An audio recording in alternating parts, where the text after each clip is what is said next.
Säure-Drops, Karamell. Programmgefällig.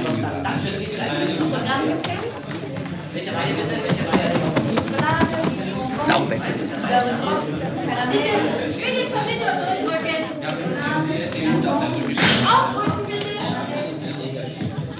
Du bist ja so weit an der Seite, da sehe ich ja alles schief.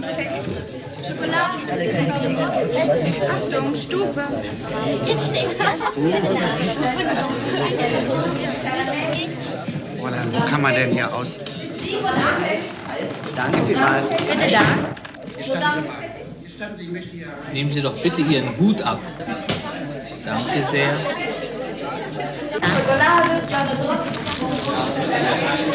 Den Hund müssen Sie draußen abgeben.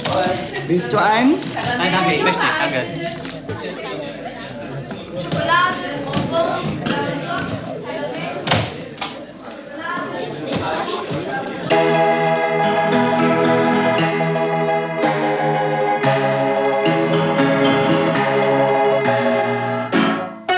Der Beginn unserer heutigen Vorstellung führt uns in eine liebliche deutsche Kleinstadt, nach Neustadt an der Nitze. Das ist allerdings die Altstadt von Neustadt. Das ist die Nitze, bekanntlich ein Nebenfluss von der, ist ja auch egal. Der Kirchturm, der Rathausturm, der Wasserturm. Malerische Häuser zeugen vom Geschmack verflossener Baumeister. Überall bieten sich dem Auge neue Schönheiten. Unter diesen Dächern wohnt Behaglichkeit und deutscher Bürgersinn. Hier ist Ruhe, hier ist Frieden. Donnerwetter, Hugo, kannst du nicht mal was anderes spielen? Ich mache hier auf den Lyrischen und du haust mir mit deinem dämlichen Marsch dazwischen. Ich hab doch gedacht, wegen der 100-Jahr-Feier. Ist doch noch gar nicht so weit, kommt doch erst. Jetzt kannst du den Marsch spielen. Ein stolzer Tag ist für Neustadt hereingebrochen. Vor 100 Jahren war die Völkerschlacht bei Leipzig, darum wird heute marschiert und auf die Pauke gehauen. Das ist ja das Schöne am Frieden, dass man die Erinnerung an alte Kriege immer wieder aufwärmen kann. Mit diesem Ballon soll in wenigen Minuten Kapitän Rockezoll nach Leipzig fliegen, wenn er kann. Es ist der Herr mit der weißen Mütze. Bei der Einweihung des Völkerschlachtdenkmals will der brave Luftschiffer einen Lorbeerkranz auf seine Majestät runterwerfen. Der Kapitän scheint nicht zufrieden mit der Luftlage. Die widrigen Winde machen ihm sichtlich zu schaffen. Wenn das so weitergeht, wird er den Kaiser links liegen lassen müssen. Nanu, diese verdammten Zigeuner können ihm den ganzen Aufstieg gefährden. Heda! Jetzt schlägt's 13, sagt er. Das Pack ist ja immer noch da, sagt er. Und schon schreitet die Polizei. Ein. Die brave Jugend. Na. Kaum dreht sich das Auge des Gesetzes mal um, machen sie Unfug. Das ist das Eigenheim von Frau Meisegeier. Frau Meisegeier ist nicht nur eine Artistin, nein, sie ist auch eine alleinstehende Frau mit 5 Kindern. Ein Glück, dass sich die Väter verkrümelt haben, sonst wäre es eine 11-köpfige Familie. Wie spricht die denn mit der Behörde? Und auch noch die Zunge rausstrecken. Die Zunge wollen wir uns mal gleich ins Notizbuch schreiben. Herr Rockezoll hat einen von den Lausejungs erwischt. Hans Böckel heißt er. Gehört sich das für den Sohn eines Gasinspektors? Ein deutscher Junge gehorcht der Obrigkeit. Das schreibst du zur Strafe 50 Mal. Das andere Früchtchen hat sich doch tatsächlich im Ballonkorb versteckt. Aber nun wird's erstmal feierlich. Der Herr Bürgermeister spricht von echtem vaterländischen Geist und so weiter, von deutschem Fleiß und deutschem Wagemut und so weiter. Er erwähnt auch den Mann, der dem Ballon finanziell unter die Arme gegriffen hat. Bankhaus, Stein und Co. nebst Sohn. Und nun geht Herr Rockezoll gleich hoch. Achtung, anlüften, los! Den mutigen deutschen Luftschiffern und ihrem kühnen Aufstieg ein dreifaches Hip Hip Hurra! Hip Hip Hurra! Hip Hip Hurra! Und seiner Majestät, dem deutschen Kaiser, ein dreifaches Hip Hip Hurra! Hip Hip Hurra! Hip Hip Hurra!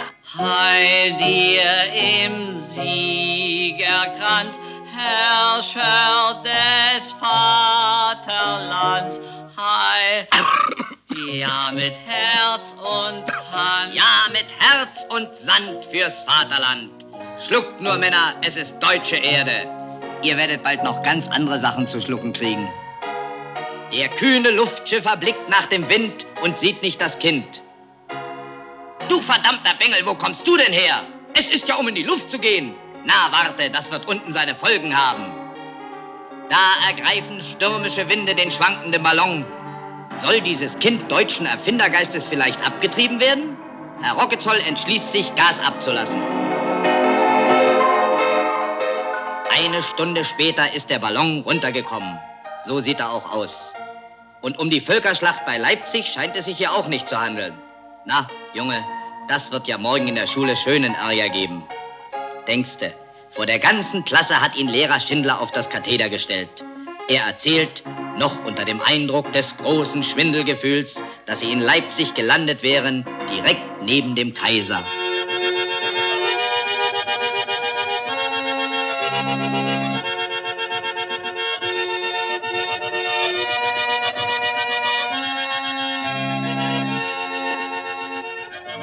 Guten Tag, Herr Kaiser. Moin, moin, mein lieber Bruno. Bitte Platz zu nehmen. Und was sucht Majestät in der Hosentasche? Eine Tüte Bonbons, wie sie höchste Herrschaften stets bei sich zu tragen pflegen. Und dann hätte seine Majestät keine Zeit mehr gehabt, weil er sich wieder Geschäften widmen musste, wo auch der Kaiser zu Fuß hingeht. So ist das Leben, meine Herrschaften. Während Hans Böckel für seine Dummheiten bestraft wird, bekommt Bruno Tiches noch was geschenkt. Bei einer solchen Ehrung muss man natürlich Haltung annehmen. Damit steht und fällt das ganze Kaiserreich. Ende des ersten Aktes. Was machst du denn da für einen Krach? Der Zusammenbruch. Deshalb musst du nicht gleich das Klavier auch noch zusammenbrechen. Piano, Piano. Das ist gut. Ade, du schöne Zeit voll Glück, der Weltkrieg ging verloren. Der Schrecken sitzt noch im Genick, der Kaiser sitzt in Dorn. Zuerst hat man laut aufgetrumpft und siegte immerzu.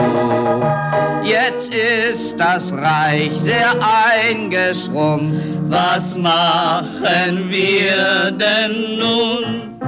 Stimmung, es lebe die Nachkriegszeit, die ist fast so schön wie die Vorkriegszeit. Es ist doch wahrscheinlich was dran an den Demokratien. Wollen Sie nicht eine kleine Prise Kokain? Endlich wird wieder die Zeit normal. Jetzt gehen wir ins nächstbeste Tanzlokal. Die Tänzerin zeigt uns da alles schön rosig und rund. Ihr Kostüm ist ein Bonbon im Mund. Der Krieg ist aus, Man ist zu Haus und Corned Beef schickt Onkel Sam. Wer fleißig schiebt, der ist beliebt. Und wer nicht schiebt, der ist plemplem. Leute, genießt bloß die Nachkriegszeit, denn bald wird sie wieder zur Vorkriegszeit. Und weil wir dem Frieden bei uns hier nicht trauen, wird auf die Pauke gehauen. Wird auf die Pauke gehauen. Was sagt man zu diesem weltstädtischen Etablissement? Und das in Neustadt an der Nitze. Da hat doch einer Köpfchen gehabt. Und wer hatte wohl das Köpfchen? Frau Meisegeier aus dem Wohnwagen. Durch den glücklichen Umstand, dass sie ihre Pferdchen los wurde, Schnitzel für Schnitzel, konnte sie sich hier eine neue, solide Existenz aufbauen. Raus, hier wird nicht gebettelt. Wohl kein Taktgefühl, was? Die Leute wollen sich doch hier amüsieren. Guten Abend, Herr Direktor. Das ist Doddy Meisegeier, die jüngste Tochter des Hauses. Was man nicht im Kopf hat, muss man in den Beinen haben.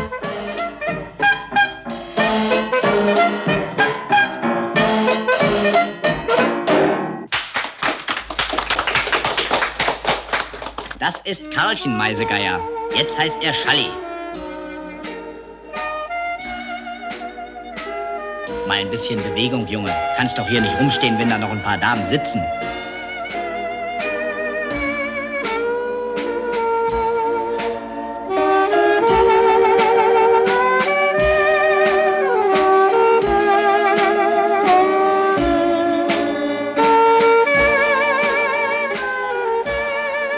Hier ist die älteste Tochter, Evelyn. Sie füllt die Gläser und hat immer den Strich im Auge. Den Jungen hat Frau Meisegeier schon frühzeitig in Uniform gesteckt. Er verkauft nicht nur Zigaretten, sondern betätigt sich auch als Kunsthändler. Dieses Kind hat sie übrigens doppelt. Ein Zwilling kommt selten allein. So sind sämtliche Meisegeiers im Geschäft. Tja, es geht nichts über den deutschen Familiensinn. Ah, Bruno Tichys, der kleine Luftschiffer aus dem ersten Akt. Groß geworden, der Junge. Und sogar schon wohlbestallter Lehrling im Bankhaus Stein und Co. Frau Meisegeier. Märchen. Bruno, Herr Tichys. Ich habe Ihnen hier einen neuen Gast mitgebracht. Stein heißt, das ist ein Schulfreund von mir. Sohn von meinem Chef. Übernimmt später mal das Bankhaus. Oh. Na los, komm, die Pfötchen. Sehr angenehm. Ach, geh doch schon mal in die Bar, ja, und bestell 2 Manhattan-Flips. Ich habe hier noch was Beschäftigtes. Ich muss mir doch den Jungen ein bisschen verpflichten, wo ich doch jetzt die Bankkarriere vor mir habe. Haben Sie was machen können? Na klar. Ich bin für Sie umgestiegen von Duisburger Walzwerk auf IG Farben. Mit 8% Gewinn. Außerdem kriege ich morgen einen Waggon Seife an die Hand. Wenn Sie wollen, können Sie den Waggon mit einsteigen. Seife? Was soll ich mit so viel Seife? Ist ja nicht zum Waschen, ist zum Verscherben. Süß.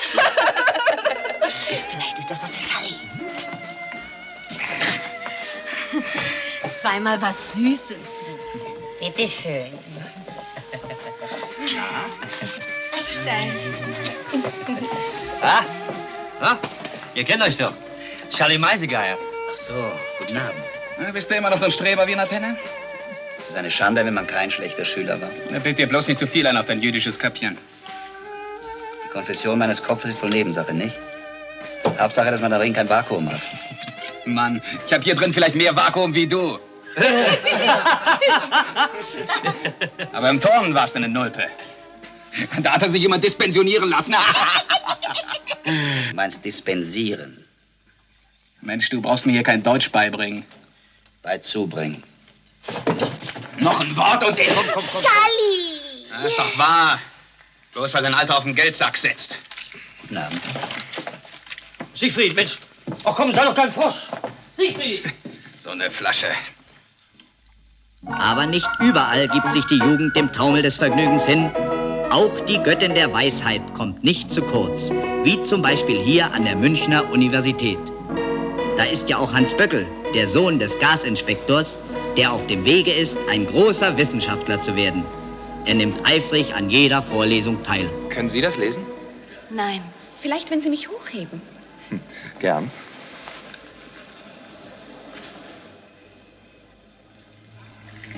Leichte Besserung der Wirtschaftslage! Deutschland vor dem Ruin! Leichte Besserung der Wirtschaftslage! Er ist Armand, das braune Kapfblatt der nationalsozialistischen Deutschen Arbeiterpartei. Er ist Armand, das braune Kapfblatt der nationalsozialistischen Deutschen Arbeiterpartei. Sagen Sie mal, müssen Sie immer den ganzen Sums runterbeten? Erstens geht Ihnen das nichts um. Und zweitens haben Sie recht. Ab morgen suche ich mir eine kürzere Partei. Der ist Armand, das braune... Leichte Besserung der Wirtschaftslage! Vera, ich muss Ihnen was sagen. Deutschland vor dem Ruin! Ich weiß schon, was Sie mir sagen wollen. Was denn? Ich soll bei Ihnen zu Hause einen Tee trinken, weil ich so friere. Bei mir zu Hause? Deutschland vor dem Ruin! Schenken Sie Ihrer Wirtin doch mal ein Staubtuch. Frau Häflingen kämpft für die Gleichberechtigung der Frau. Solange die Männer nicht Staub wischen, wischt sie auch keinen. Die Erotik im neuen Russland. Hat sie mir hingelegt. Ist sie für den Kommunismus? Nee, mehr für Erotik. Dass denen solche Bücher hinlegt? Soll sie noch deutlicher werden? Sie nehmen den Teller, ich nehme die Untertasse und die Erotik kommt weg. Herein. Herr Böckel. Oh, Sie haben Damenbesuch. Jawohl. Darf ich vorstellen? Fräulein von Lieben. Ach, eine von sind Sie. Sie Ärmste. Wieso? Naja, Adel ist doch heute irgendwie ziemlich überholt. Ich werde mich damit abfinden müssen. So. Ja. Herr Böckel, Ja, Frau Häflingen. was ich sagen wollte, Sie kennen mich doch rein wesensmäßig irgendwie sehr aufgeschlossen, nicht? Und ich bin doch auch nicht prüde irgendwo. Aber nach 10... Da sind Sie prüde. Nach 10 bitte keinen Damenbesuch mehr. So. Ja. Jedenfalls keine Damen, die nicht zum Hause gehören, nicht? Möchte da nicht irgendwie ins Gerede kommen. Wir reden bestimmt nicht darüber. Übrigens, vorhin war ein Herr für Sie da. Hat er seinen Namen gesagt? Nein, er wäre ein Schulfreund von Ihnen. Irgendwo eine stattliche Erscheinung. Eine mit dem Jägerhut. In meiner Klasse war keiner mit einem Jägerhut. Ja, aber wenn der Herr nun wiederkommt. Dann sagen Sie ihm, ich hätte Damenbesuch und möchte nicht ins Gerede kommen. Bitte. Jetzt sind Sie sicher geplatzt. Ich? Nein, die Würstchen. An Ihren Brötchen kann man sich die Finger brechen. Komisch, gestern waren Sie noch ganz frisch. Ja, Ihr Schulfreund. aber Frau Hefling, ich habe Ihnen doch extra... Bitte schön, mein Herr. Du bist das? Tag, alter Junge. Guten Abend. Gestatten? Bruno Tiches. Fräulein von Leven. Oh, sehr angenehm. Ja, ich habe gehört, du studierst in München, habe ich gedacht, guck's mal vorbei. Darf ich mich setzen? Mir ist nämlich ein bisschen flau. Oh, ihr seid wohl gerade beim Abendessen. Na, lasst euch nicht stören. Mir genügt ein Brötchen. Ich denke, du bist bei Bankhaus Stein. Mann, Böckel. Ich als Fronknecht des jüdischen Kapitals? Nee. Nee, komm nicht in Frage. Den habe ich den Kram hingeschmissen. Danke vielmals. Ich habe nämlich seit 2 Tagen nichts Richtiges mehr gegessen. Ja. Und was machst du in München? Hm. Mensch, hier tut sich doch was. Hier ist doch was los. Ludendorff, Hitler, Mostrich habt ihr wohl nicht. Sag mal, bist du vielleicht ein Sozi? Ich bin gar nichts. Oh, Mensch. Das ist aber ganz falsch. Das ist aber ganz falsch. Nee. Heutzutage muss man sich doch den völkischen Kreisen anschließen. Sonst geht Deutschland doch vor die Hunde. Ja. Da will ich nicht länger stören. Sag mir ein Vergnügen, Baroness. Wieder schon. Bin gleich wieder da. Reizende Puppe. Gratuliere. Ja, Wiedersehen, Bruno. Ich habe mal noch eine Frage. Könntest du mir vielleicht aus einer momentanen Verlegenheit helfen? Tut mir leid, ich komme ja selbst kaum zurecht. Ja, man, es muss ja nicht viel sein. Sagen wir 30 Millionen. 20 könnte ich im Höchstfall. Ist geritzt, komm, gib her. Ich komm mal wieder vorbei. Wo wohnst du denn? Ach so. Hier. Hier ist meine Adresse. Wenn du mal was brauchst, bin immer für dich da. Und auf viel Vergnügen. Wiedersehen.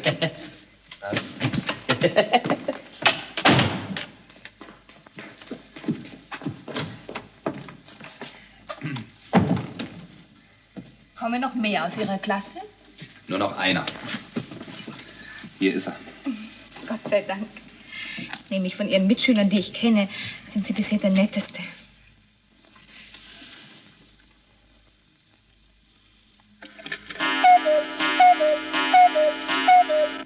Selten ist ein Kuss mit größerem Zartgefühl dargestellt worden wie dieser.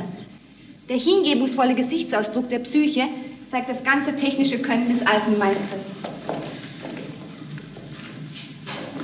Nachdem wir die Romantiker kennengelernt haben, kommen wir jetzt zu den Werken der Nazarener und der Münchner Historienmalerei des 19. Jahrhunderts. Ist Ihnen nicht gut? Doch, doch. Kommen Sie, setzen Sie sich. Nein, nein, es geht ja schon. Sie müssen jetzt gehorchen. Ja, bitte. Einen Moment, meine Herrschaften.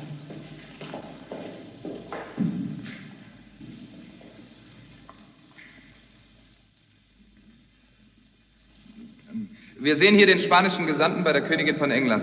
Beachten Sie bitte die damalige Mode in ihrem verschwenderischen Reichtum.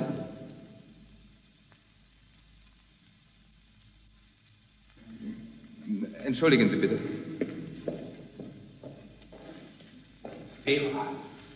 Ist das ein Bekannter von Ihnen? Warum interessiert Sie das?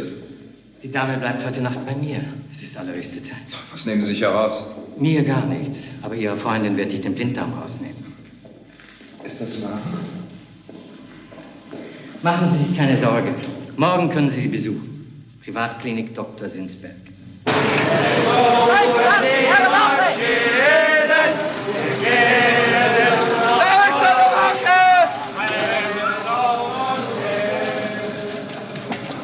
Kann ich noch 2 Apfelsinen haben? Nein, Frau Horn, das ist mir sicherer. Was denn eigentlich los? Der Teufel ist los. Ein gewisser Hüttner oder Hittner oder wie der Depp heißt, hat heute Nacht eine neue Regierung ausgerufen im Bürgerbräu. Typisch. Bier und Politik, da kommt nichts raus. Jetzt haben wir die Bescherung. Das ganze Militär hat Alarmbereitschaft. Da haben sie 2 Apfelsinen. Kostet nichts. Ist schon alles wurscht. Dankeschön.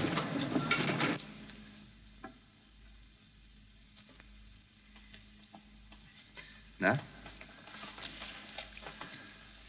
Wie fühlst du dich? Sehe ich nicht schlanker aus ohne Blinddarm? So gefällst du mir noch viel besser. Von wem sind denn die Blumen? Von Dr. Sinsberg. Aber deine haben ein viel hübscheres Papier. Oh, Entschuldigung. Wie schön. Ich lasse eine Vase bringen.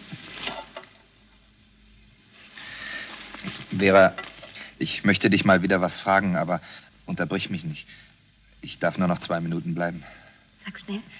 Könntest du dir vorstellen, dass du die Frau von einem gewissen Hans Böckel bist? Und wovon willst du eine Dame mit großem Appetit ernähren?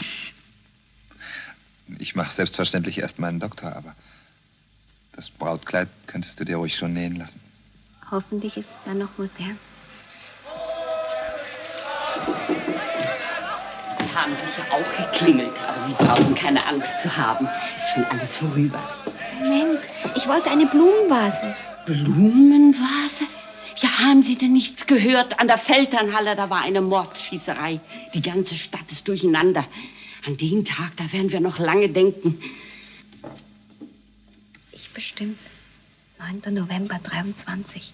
Blinddarm raus. Ich muss jetzt gehen. Wohin denn? Ins Hutgeschäft. Meinen Doktorhut probieren. Vorsicht, mein Blinddarm. Der ist doch raus. Wirklich? Gute Besserung. Bitte sehr. Hey, Hans, lass dein Eis nicht kalt werden. Gleich. Ich muss nur noch Herrn Schopenhauer was fragen. Kannst du den alten Mann nicht endlich mal in Ruhe lassen? Deswegen habe ich dich nicht an die frische Luft gezerrt. Entschuldigen Sie bitte. Würden Sie bitte einen kleinen Moment auf mein Baby Acht geben? Ja, gern. Dankeschön, ich bin gleich wieder da. Dankeschön. Jetzt muss ich schon auf 2 Kinder aufpassen.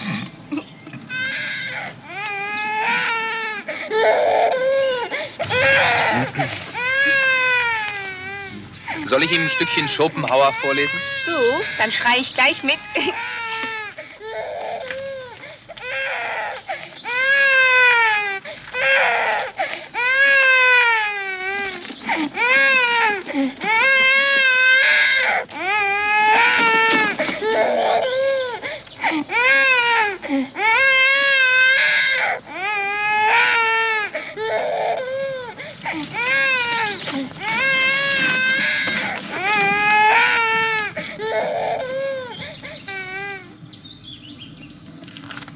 Du hast ja Talent zum Vater. Hm? Ich werde dir 7 Kinder schenken. Hoffentlich nicht auf einmal. Na, was ist es denn? Bub oder Mädel? Ich habe noch nicht nachgesehen. Doch das Erste, was ein junger Ehemann tut. Na, das Erste würde ich nicht sagen. Junge. Recht so. Deutschland braucht Männer. Jawohl, Deutschland braucht Männer. Die hat's schon immer gebraucht. Nehmen Sie mal Herrn Roselieb, ehemals schneidiger Stabstrompeter der Königlich Bayerischen Armee. Damals wurde viel schönes Blech getragen. Jetzt hängt es an der Wand und ist im Mietspreis einbegriffen. In diesem Prunkgemach wohnt seit einiger Zeit unser Hans Böckel. Hier fühlt er sich sicherer als bei seiner vorigen Wirtin. Denn die wollte lieber den Mieter als die Miete. Ja, bitte? Grüß Gott, Herr Doktor. Wenn Herr Doktor gestatten, bringen wir eine kleine Aufmerksamkeit dafür, dass Herr Doktor heute Herr Doktor geworden ist. Vielen Dank, Frau Roselieb. Bitte schön. Das ist aber ein schöner Napfkuchen. Na, das ist ein Gugelhupf. Das ist doch dasselbe. Das ist keineswegs dasselbe. 1917 bin ich nämlich in Lütterbock im Lazarett gelegen. Und da habe ich diesen preußischen Napfkuchen da fürchten gelernt. Ja, das interessiert doch den Herrn Doktor nicht. Ich kann ihm doch sagen. Jetzt komm, der Herr Doktor kriegt gleich Besuch. Das Fräulein von Lieben ist wahrscheinlich recht stolz. Die weiß es noch gar nicht. Nein! Was? Ja, das gibt eine Überraschung. Es wird schon sein. Ja, mach auf.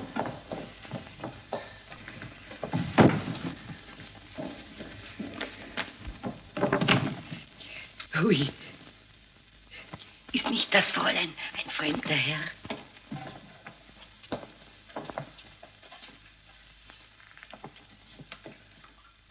Entschuldigen Sie bitte. Ich heiße von Lieven. Dann sind Sie? Ja, der Vater von Vera. Bitte. Vera und ich wollen nachher ein bisschen feiern. Ich habe nämlich heute Morgen meinen Doktor gemacht. Oh, mein herzlichen Glückwunsch. Danke. Ja, ich arbeite auch ein wenig wissenschaftlich. Mein Gebiet ist Geschichte. Ja, Vera hat mir erzählt. Sie schreiben ein Buch. Ja, aber ob es noch veröffentlicht wird? Ich bin sehr besorgt über die Zukunft der geistigen Arbeit in Deutschland. Haben Sie das Buch von diesem Hitler gelesen, Mein Kampf? Sowas liest man doch nicht. Das sollten Sie dabei tun. Da werden Ihnen die Augen aufgehen. Über manches.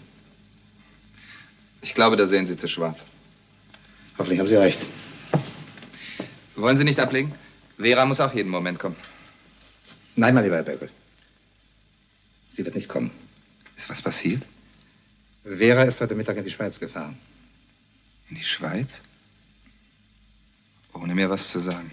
Auf ärztlichen Rat. Sie muss ja lange dort bleiben, wegen ihrer Lunge.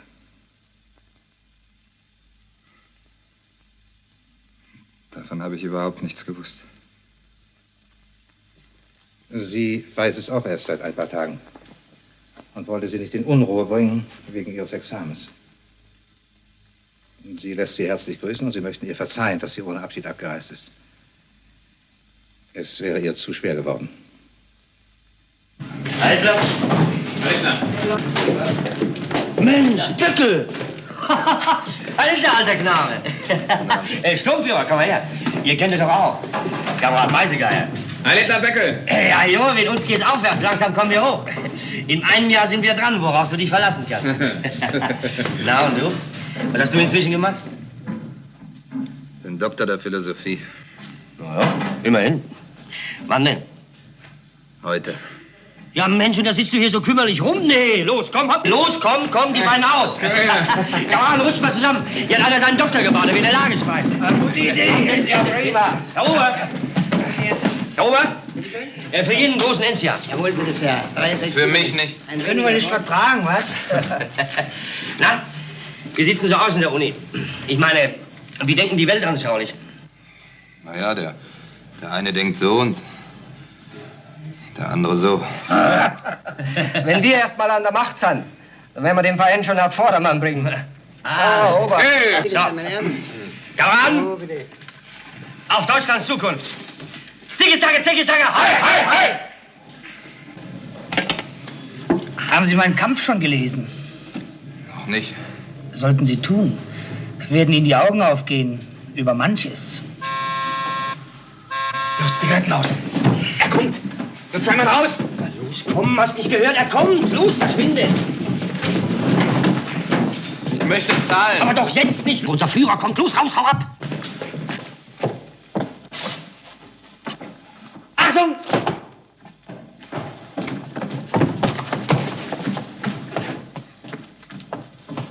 Mensch, bist du verrückt geworden? Raus! Heil, mein Führer! Heil, mein Führer!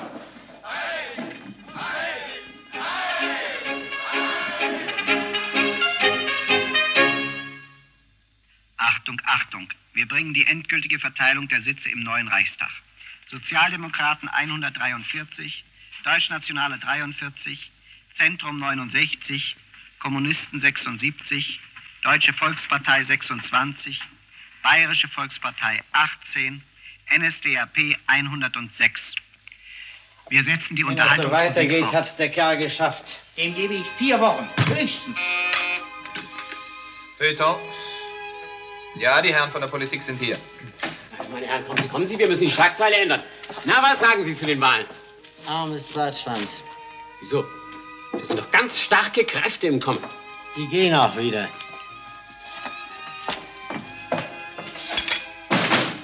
Also, ich mache jetzt Schluss.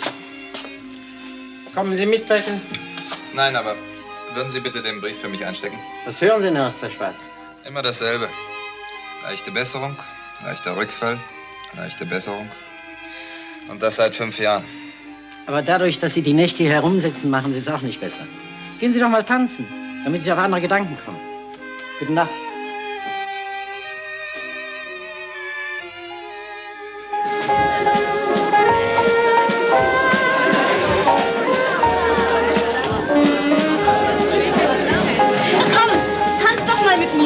Kinder, lasst mich doch in Ruhe. Hier sitzt einer auf dem Fasching und will seine Ruhe haben. Kommt, wir sagen der Kapelle, dass sie aufhören soll.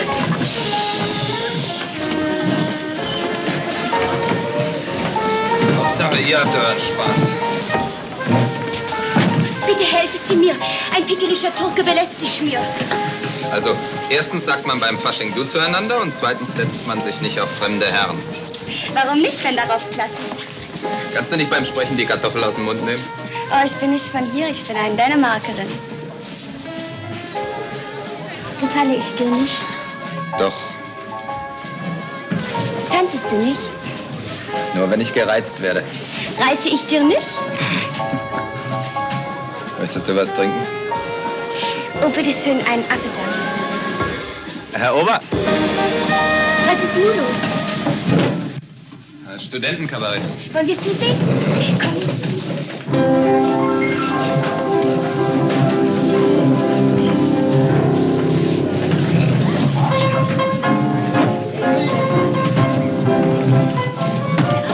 Der Tapezierer-Tango.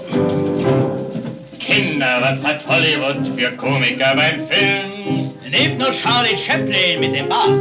So ein Clownsgesicht Gab's bei uns noch nicht. Doch, jetzt haben wir einen in der Art. Adolf, du solltest mal zum Film gehen, denn solche Typen wie du sind sehr begehrt. Adolf, wenn wir dich erst im Film sehen, ist Charlie Chaplin nur noch die Hälfte wert. Adolf, lass bloß die Politik sein, in der Geschichte kriegst du kein Ruhmesblatt. Ein Tapezierer wird niemals Führer, drum geht zum Film, damit man was zu lachen hat. Oh ja! Ich beschloss, Politiker zu werden, dabei bleibt's. Mein Genie hab ich grad selbst entdeckt. Darum mach ich stunk, bis die Force Hunk mir die Macht in meine Hände lenkt. Adolf, nun sei doch mal vernünftig. Du bist kein Kanzler, du bist eine Parodie. Na, wenn schon. Adolf, wie denkst du dir das künftig? Du bist hysterisch. Historisch wirst du nicht. Na, wenn schon. Adolf, lass bloß die Politik sein. In die Regierung kommst du ja doch nicht rein. Ein Tapezierer wird niemals Führer. Und wenn du's wirklich wirst, dann wird's auch danach sein. Hey, hey.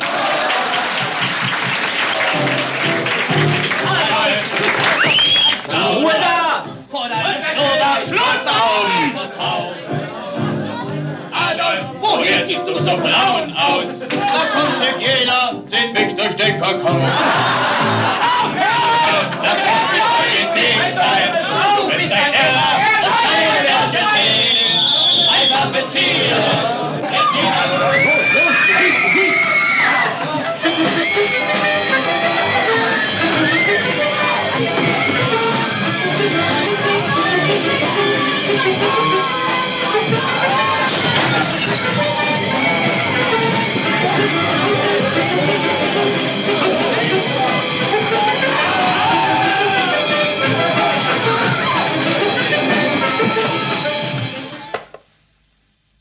Nun habe ich endlich mal ein richtiges Fasching mitgemacht.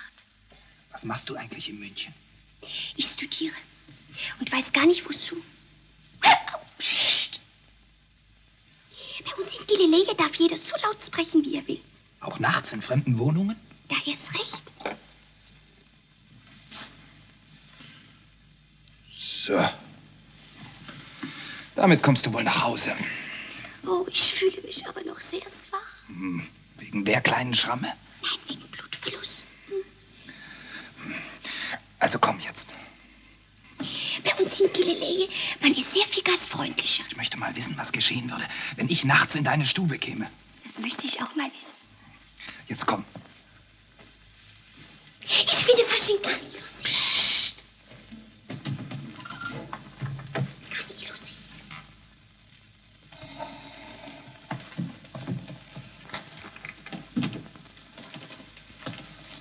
Und Dankeschön. Wofür? Für das da.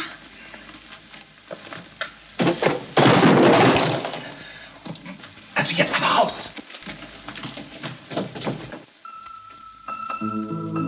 Der Teufel ist weg, aber die Teufelskappe ist immer noch da. Dabei ist Fasching längst vorüber. Ich muss schon sagen, Herr Dr. Böckel, Sie haben doch die Kleine längst vergessen, die Kirsten aus Dänemark. Oder denken Sie noch manchmal an sie? Na, entschuldigen Sie, man wird doch mal fragen dürfen. Nee, Sie können doch nicht ins Bad. Bleiben Sie sitzen. Fräulein Studienreferendar Zieske ist noch drin. Ist ja schön, dass die Pädagogen so für Sauberkeit sind, aber andere wollen da auch mal ran. Ja. Das Bad ist frei, Herr Doktor. Danke. So geht das Tag für Tag. Sie nimmt ein Bad und er nimmt die Zeitung. Das Bad ist frei. Das Bad ist frei. Das Bad ist frei. Nanu?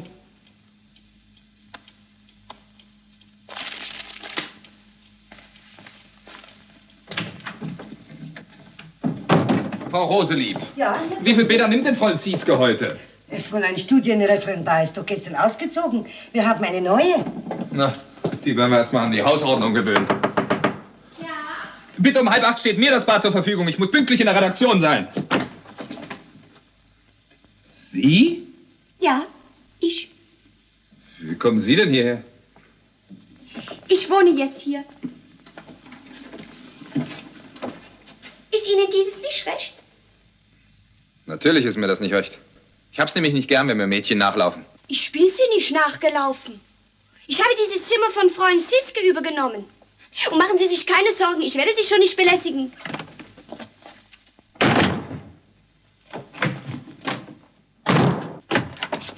Von morgen ab bade ich hinter Sie.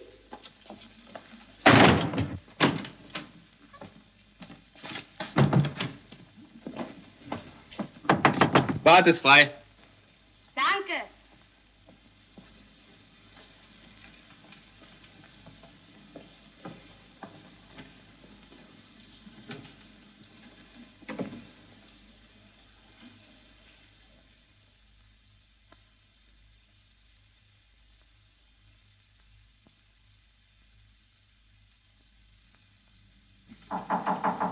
Fräulein Kirsten, das Bad ist frei. Dankeschön. Übrigens, in diesem Jahr bade ich nicht mehr. Wissen Sie warum? Sie will mich nicht hereinlegen. Ich weiß, heute ist Silvester. Wieder mal liegt ein Dezember in den letzten Zügen und alle Wünsche und Hoffnungen richten sich auf das kommende Jahr 1933. Der Zauber der Neujahrsnacht ergreift jung und alt. Sogar die Herren der Bewegung sind bewegt.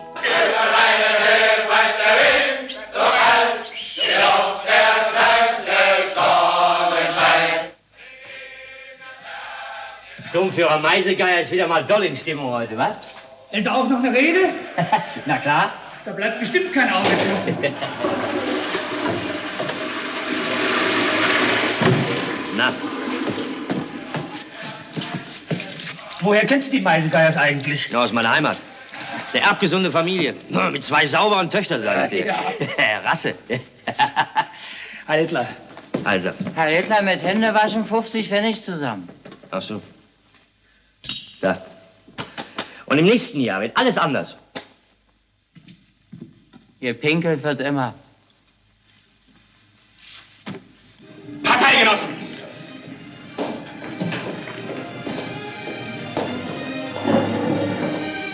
Parteigenossen! Wieder geht für uns ein Kampfjahr zu Ende. Na, stell doch mal den Mister an!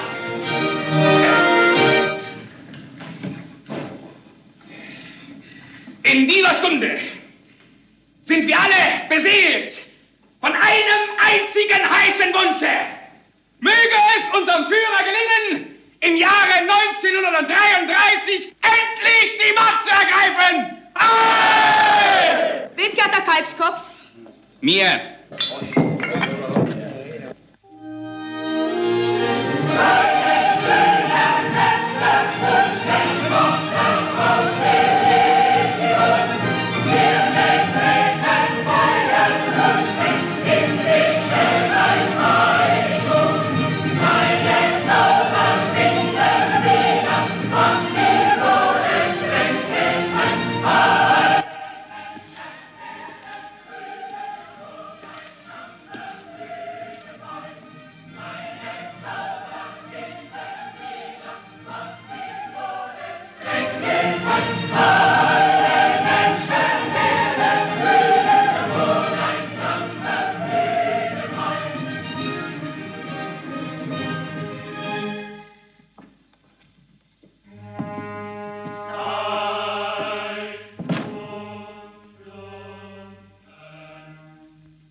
Wünschen Sie was? Nein, ich dachte nur, wenn Sie auch allein sind, Ja, ich bin sehr allein. könnten wir doch zusammen allein sein und ein Glas Rotwein trinken. Rotwein? Wir zwei? Ich kann Punsch. Soll ich Sie welche machen? Dann müssen wir uns aber beeilen, es ist bald 12. Ja.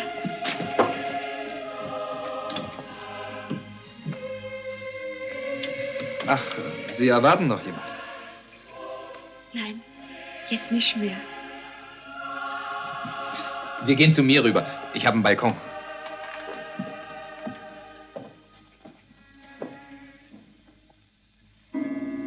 Yes! Gonita. Ein gutes neues Jahr.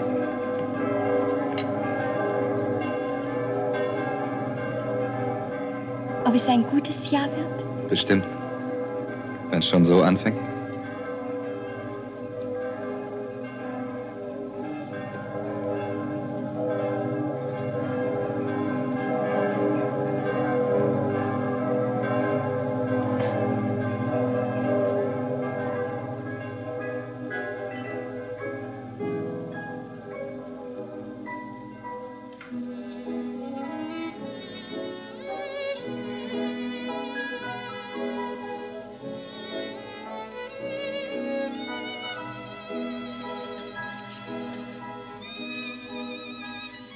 Die immer schreibt. Wer ist das? Sowas fragt man nicht in solchem Augenblick. Was ist denn jetzt für ein Augenblick? Das weißt du, kleines Biest, ganz genau.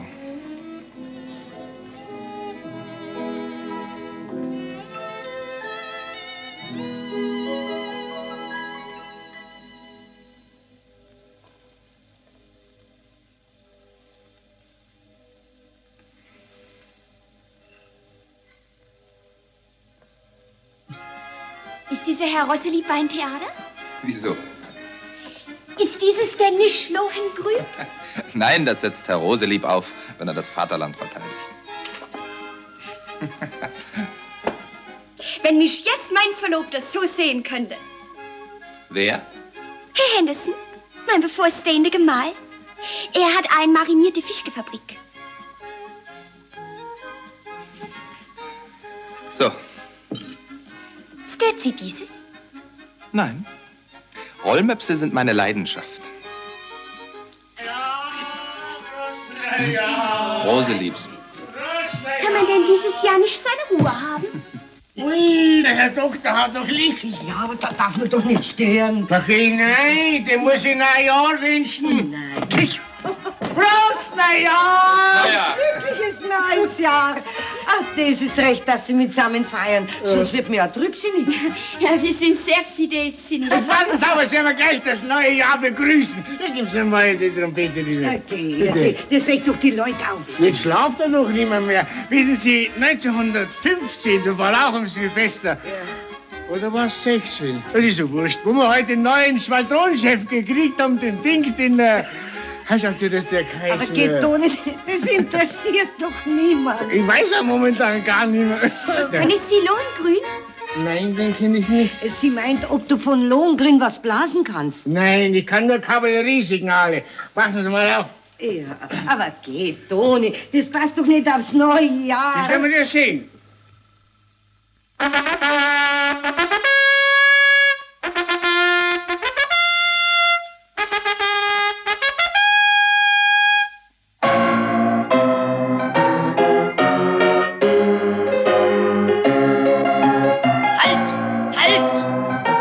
Bist du verrückt? Du kannst doch jetzt keinen Mendelssohn spielen. Wieso denn? Ist doch ein Marsch. Wir hatten doch 1933, Mendelssohn ist doch verboten. Hast du keinen arischen Marsch? Ja, mal sehen. Ne?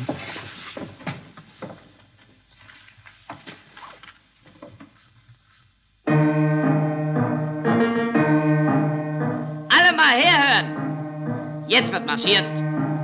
Jetzt wird marschiert und defiliert und demonstriert.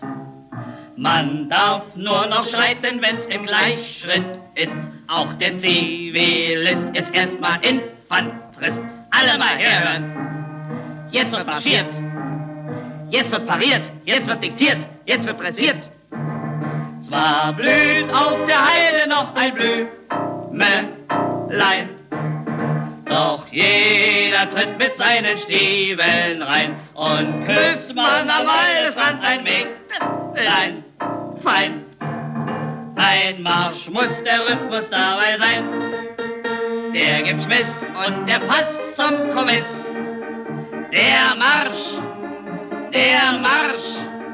und die Zukunft des Reiches, die liegt ganz gewiss im Marsch, im Marsch. Ja, ja. Gut, ich komme runter, Hoffmann. Bin gleich wieder da. Ein Herr Stein möchte mit Ihnen sprechen. Er wäre ein Schulkamerad aus Neustadt. Na du, er soll reinkommen. Herr Stein, bitteschön. Morgen, Hans. Menschenskind Siegfried. Wie geht's dir? Komm, setz dich. Danke. Seit wann bist du in München? Seit einer Stunde. Hans, ich weiß, du bist ein anständiger Kerl. Und ich habe auch sonst keinen, den ich um Rat fragen könnte. Hört uns hier auch keiner zu? Nein, nein. Herr Kollege. Ja? Herr Lütte. Ihre Feuilletonseite fällt heute flach. Wir bringen die Führerrede im Wortlaut. Ja, was denn? Hören Sie die Rede nicht? Ich habe gerade eine wichtige Besprechung. Ja. Sie müssen ja wissen, was Ihnen wichtiger ist. Entschuldige. Ja, was rätst du mir? Soll ich heute Nacht schwarz über die Grenze? Oder soll ich warten, bis ich meine Ausreisepapiere bekomme? Ich könnte dann ein paar Möbel und Andenken mitnehmen. Musst du denn überhaupt weg? In Neustadt haben sie mir die Fenster mit frommen Wünschen bemalt. Juda verrecke.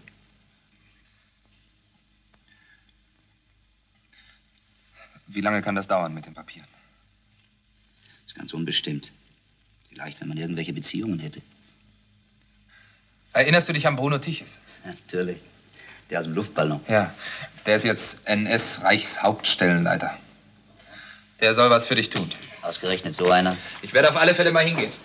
Ich bringe dich in meine Wohnung und da wartest du auf mich. Ich muss bloß die Adresse von dem Tiches rauskriegen. Komm. Früher wohnte er in einer finsteren Bude in Untergiesing.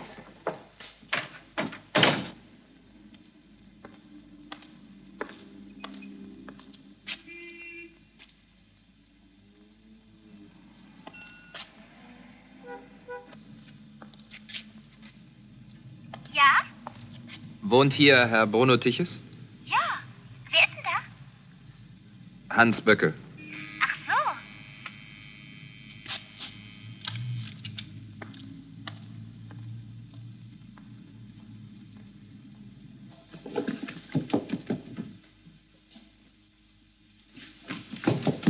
Na, kommen Sie doch, kommen Sie doch. Da kommen Sie schon. Na, kennen Sie mich nicht mehr? Ich bin doch die Dotti. Ach, Doddi Meisegeier. Ja, Herr Hitler. Sie sind doch jetzt bei der Zeitung, nicht? Dann müssen Sie unbedingt mal ein Interview von mir machen. Ich tanze nämlich jetzt auf Glaube und Schönheit. Oh, wenn Sie wollen, können Sie mich auch mal knipsen. Ja. Im Moment würde ich gerne Herrn Tiches sprechen. Na, können Sie ja. Kommen Sie doch. Hier sieht's noch doll aus, aber wir sind erst gestern von der Partei eingewiesen worden. So. Da hat sich ein schöner Mist angesammelt. Hätten wir neulich gut brauchen können bei der Bücherverbrennung. Dotti! Ja doch, ich komme ja schon. Bruno ist da drin. Na, kommen Sie doch, gehen Sie doch. Dotti! Ja doch!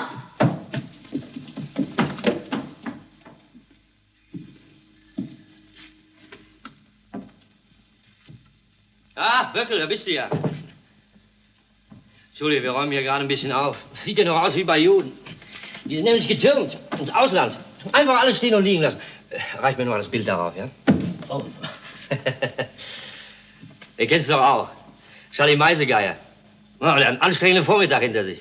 Großer Frühschoppen, weil er in die SS übernommen worden ist. Leute, auf diese Weise habe ich jetzt auch meine Verbindungen zur SS. Das ist nicht zu unterschätzen. Nee, sicher nicht. Hängt schief.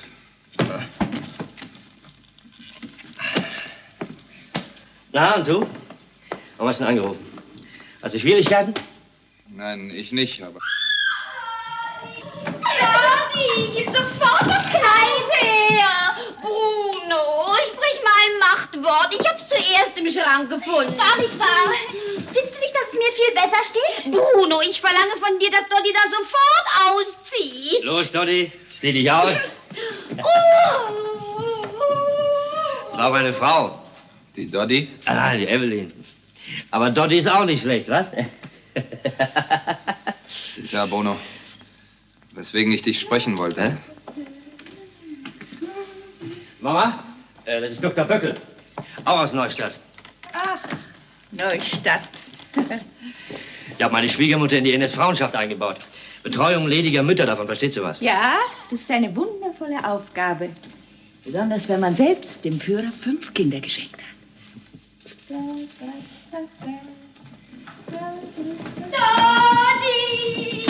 Aber Dodi, benimm dich! Zum Donnerwetter, was soll denn der Krach? Wenn die einem die Kleider vom Leibe reißen will? Dodi? Ja, Muttchen? Eine deutsche Frau raucht nicht. Ja, Muttchen.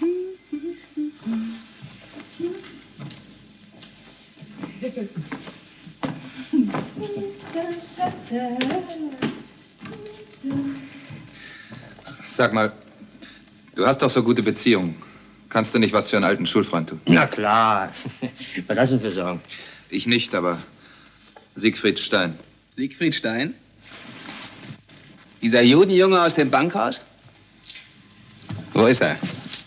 Wo er jetzt ist?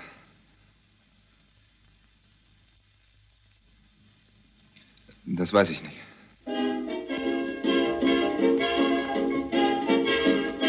Dann will ich nicht weiter stören. Wiedersehen. Und wenn Sie ihn Stein sehen, er soll sich in Acht nehmen. Den sehe ich bestimmt nicht. Wiedersehen. Das ist vielleicht ein Heini. Frau Roselieb, Ja? ist Herr Stein noch da? Nein, der ist fort. Einen schönen Gruß und er wird doch lieber gleich fahren. Gott sei Dank. Jetzt hören Sie sich das Mannsbild an. Er blaust mich noch unter die Erden. Toni! Was? Wissen Sie, was der vorhat? Ne. Der hat sich beworben beim SA-Reitersturm. Aber Herr Roselieb. Ja, das ist ja nicht wegen der Politik, die ist mir wurscht. Aber ich möchte halt wieder mal Trompeten blasen. Entschuldigen Sie bitte. Dann wärst doch Mitglied in einem Trachtenverein, da kannst du auch blasen. Ja, der Beschürbladel und die Ohren auch noch lernen.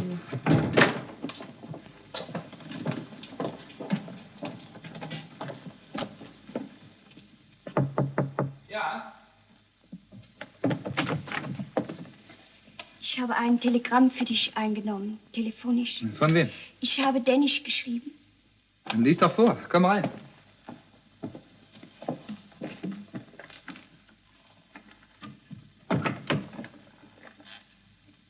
Möchte dich einmal wiedersehen. Erwarte dich Freitag in Verona, Hotel Gabbiadoro. Kuss, Vera.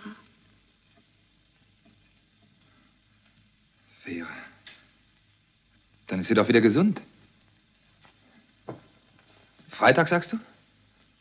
Da muss ich ja morgen schon fahren. Ich fahre auch diese Woche nach Dänemark.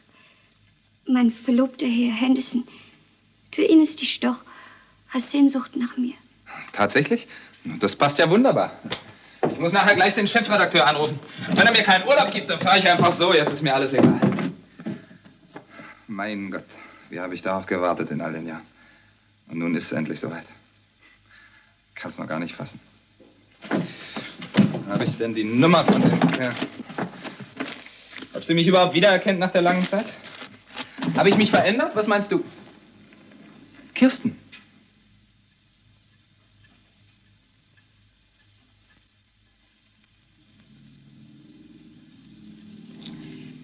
Cameriere? Sì, signora. Prego, che ora? Le 17:40. Grazie. Prego. Signora von Lieven. Ja? Ein Gespräch für Sie aus Paris. Aus Paris? Bitte schön, prego.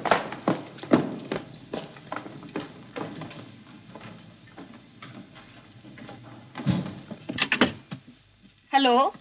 Hier Vera von Lieven. Papa, du bist in Paris seit wann? Um Gottes Willen. Von wem wusstest du es denn? Ich meine, dass man dich verhaften wollte. Guten Tag. Bitte schön, mein Herr. Ich werde erwartet von Fräulein von Lieven. Fräulein von Lieven sprechen gerade per Telefono. Dankeschön. Tagliente.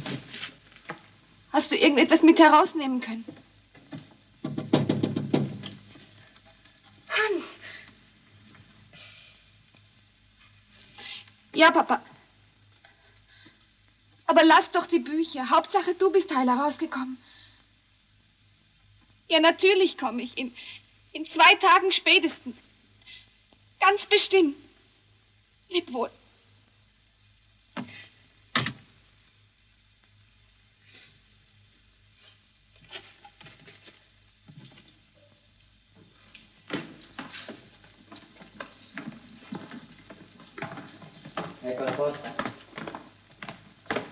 Hans. Vera.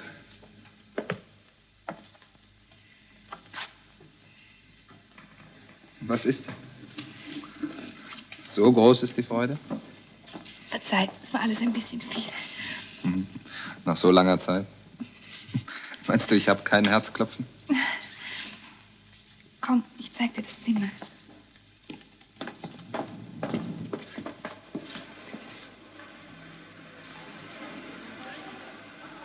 Ich verstehe nur Dante.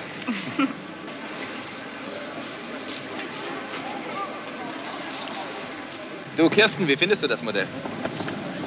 Letzter Schrei. Soll ich es dem Gaul abkaufen? Nein, ich fürchte, ich krieg meine Ohren nicht durch. Aber die Putzmacherin sollte man sich merken. Wo lassen Sie arbeiten?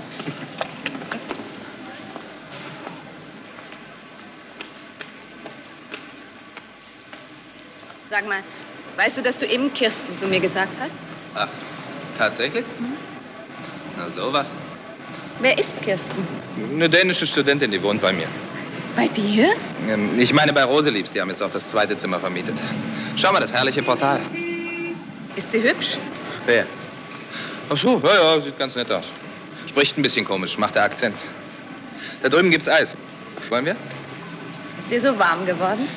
Ach, nun lass doch das endlich. Außerdem ist sie verlobt mit dem Fischhändler, du weißt es genau. Jetzt weiß ich's genau.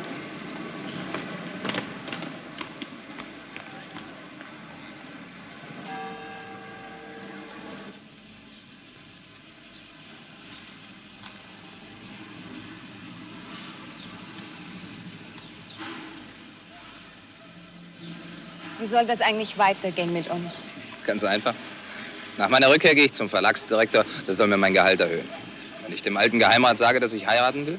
Wen willst du denn heiraten? Die Königin von Neufundland. Sie weiß es nur noch nicht.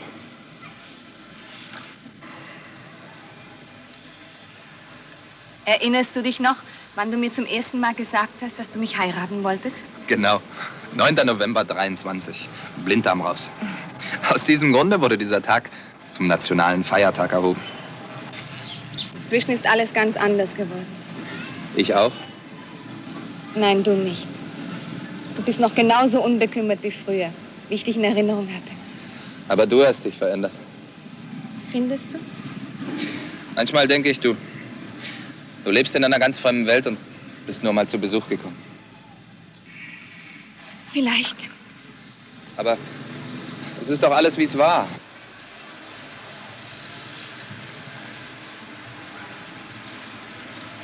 Hans, du machst Pläne mit uns beiden. Ja. Ich gehe nicht mehr nach Deutschland zurück. Mein Vater sollte verhaftet werden. Er ist geflohen nach Paris, nur mit einer Aktenmappe. Ich kann ihn nicht allein lassen. Er braucht mich. Ja, das verstehe ich. Aber ich brauche dich doch auch, Vera. Ich könnte nicht mehr bei euch leben. Bei euch. Das ist doch auch dein Land. Wir können doch nicht einfach alle auswandern. Nein, das können nur die, die es müssen. Und wenn ich es täte? Möchtest du, dass ich mit dir fahre? Hans, es ist unser letzter Tag. Morgen früh muss ich abreisen.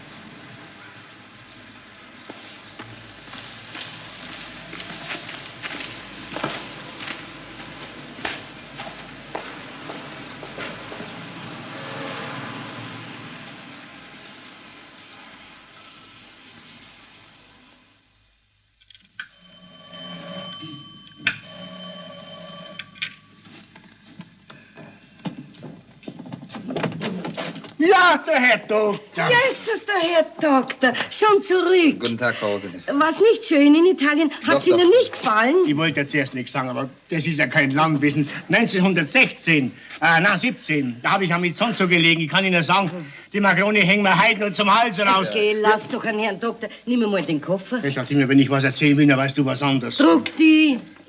Ihre Gardinen sind leider kalt in der Wäsche. Das macht nichts, Frau Rose.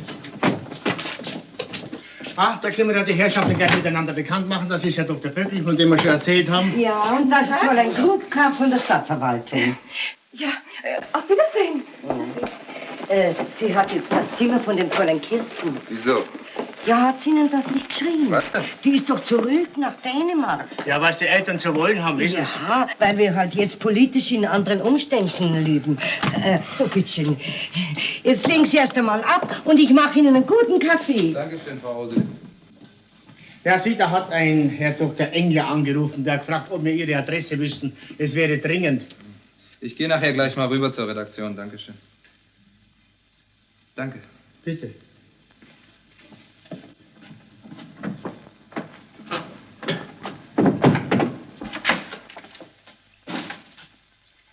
Heil Hitler. Wo ist denn Dr. Engler?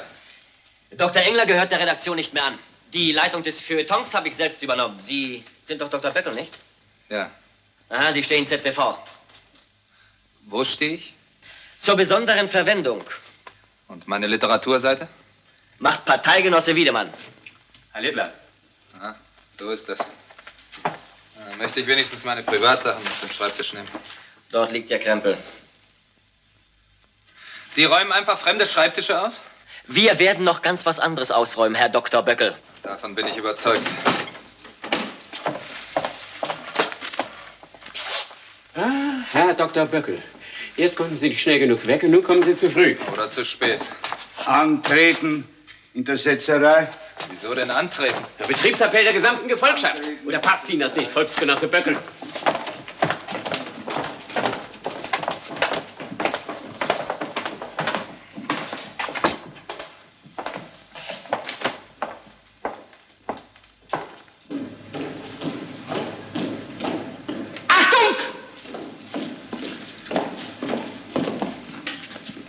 Reichshauptstadtleiter, das sind die Arbeiter der Stirn.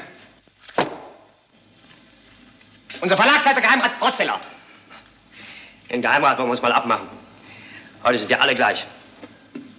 Naja, aber sonst ganz ordentlich der Laden. Bloß mit der Schönheit der Arbeit hapert's noch. Kraftvolles Führerwort an die Wand. Bisschen was Grünes drum.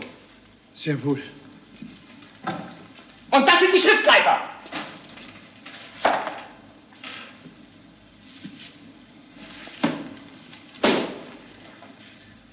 Tag, Bruno.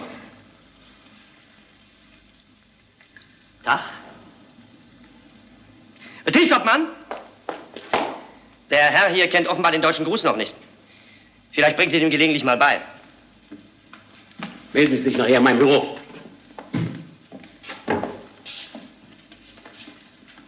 Parteigenossen! Kameraden der Deutschen Arbeitsfront! Dank unserem Führer ist heute kein Deutscher mehr ohne Lohn und Brot. Ausnahmen bestätigen natürlich wie immer die Regel. Unser Hans Böckel zum Beispiel ist seine Stellung gerade los. Hätte er sich aber auch sagen können. Zu einem gehobenen Posten gehört nun mal eine gehobene Hand. Na, ob das gerade die richtige Adresse ist? Kommen Sie rein. Ich hätte gern Ihren Gatten gesprochen. Na, können Sie doch. Da liegen Sie ab. Ach, Sie haben Gäste, da komme ich lieber morgen. Na, dasselbe in Grün. Wohnzauber haben wir ja jeden Tag. Na, kommen Sie schon. Daher sind wir Kraniologen in der Lage, die rassischen Merkmale an der Hirnschale abzulesen. Nehmen wir einmal Ihren Kopf. Gestatten Sie, dass ich einmal an Ihr Scheitelbein greife. Ach, dieser Schädelforscher tötet mir langsam den Nerv. Wo steckt denn bloß Bruno?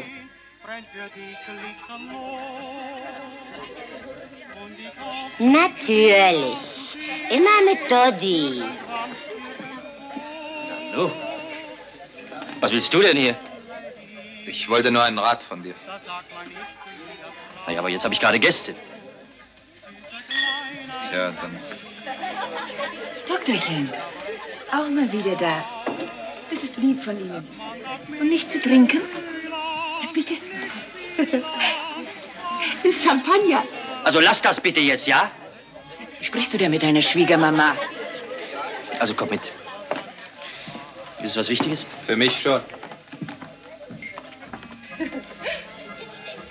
Und wie würden Sie mich rassisch einordnen, Herr Professor? No, ich möchte sagen, romanisch, isisch, alemannisch.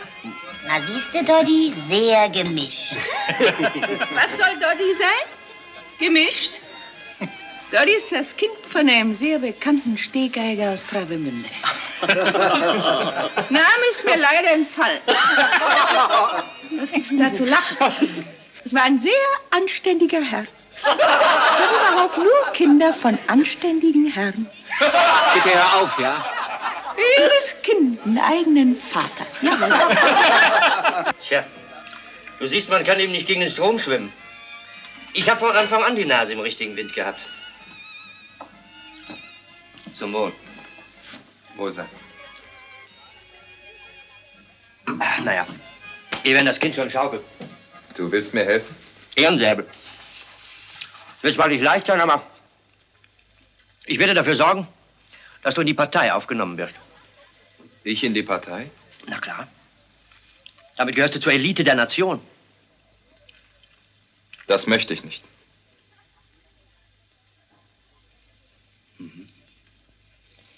Das möchtest du nicht. Bloß nicht Farbe bekennen, was? Wir sollen die Karre aus dem Dreck ziehen und ihr wollt euch draufsetzen und mitfahren, was? Nee, mein Junge. Für ein Waschlappen halte ich meinen Kopf nicht hin. Entschuldige die Störung. Guten Abend. Heil Hitler! Was ist das überhaupt für ein Quatsch? Rasse. Sie sind bestimmt auch nur eine Promenadenmischung. Jetzt mach hier keinen Zirkus. Ach, Zirkus! Dein Vater war ein internationaler Zauberkünstler beim Zirkus. Da hat er wohl unseren Sturmbahnführer gezaubert, was? Der konnte aus einem Hut 12 lebende Kaninchen. Immer dieser verfluchte Schnaps. Ja, ich muss doch schließlich wissen, wer sein Vater ist. Oh, Sekt.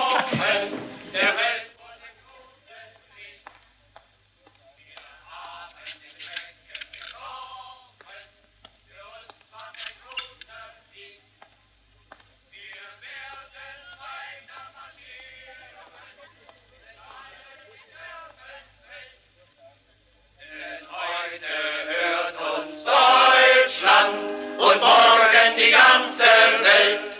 Jawohl, meine Herrschaften, die ganze Welt. Und was kostet die Welt? Geld. Viel Geld. Armer Staat bittet um eine milde Gabe. Man wird von Klapperbüchsenträgern und von Groschenjägern überall umstellt. Armer Staat bittet um eine milde Gabe. Denn die Granaten und Soldaten und Kanonen und Patronen kosten Geld.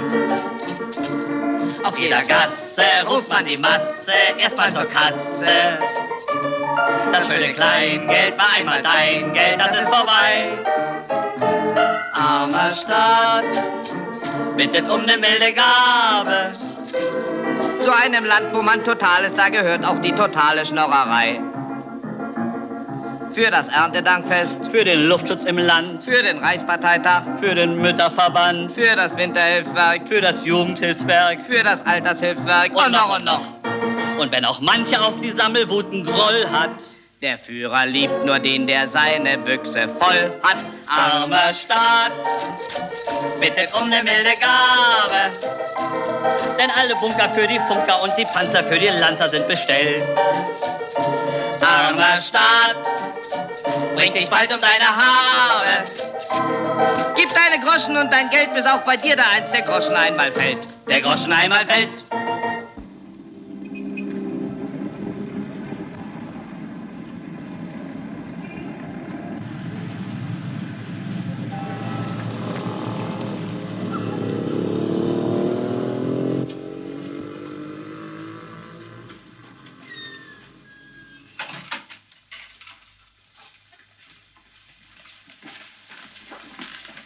Bitteschön.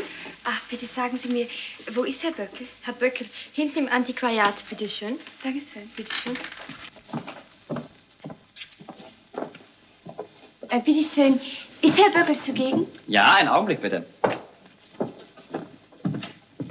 Herr Böckel! Ich komme. Er kommt gleich. Dankeschön.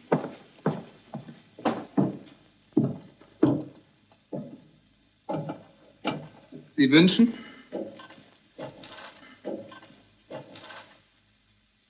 Ich wünsche dich.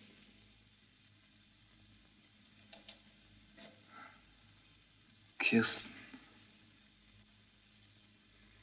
Ich hatte dich viel größer in Erinnerung. Man hat mich ziemlich klein gekriegt. Das macht nichts. Große Männer sind heute nicht angenehm.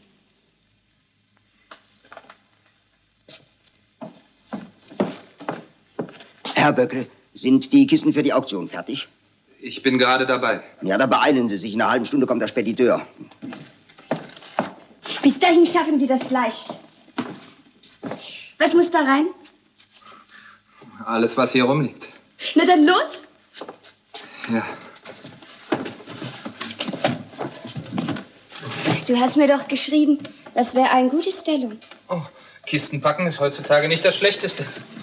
Und du? Was machst du in München? Ich bin gar nicht in München. Ich bin in Venedig. Dort hat mich mein Vater geschäftlich hingesandt. Ach, du bist in Venedig. Da müssen wir ja nachher eine kleine Gondelfahrt machen. Vielleicht zu Roseliebs? Bläst er immer noch Trompeten? Ja. Nur ich höre es jetzt noch viel näher. Ich habe doch die kleine Kammer neben der Küche.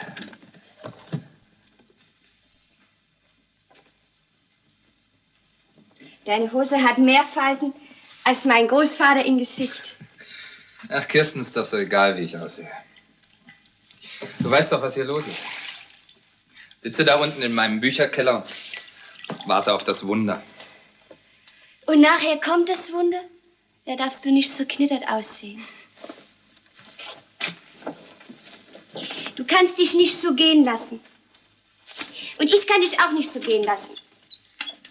Und dein Verlobter? Mein Verlobter? Ach, du meinst den Fischgehändler. Auf den bin ich nicht mehr zurückgekommen.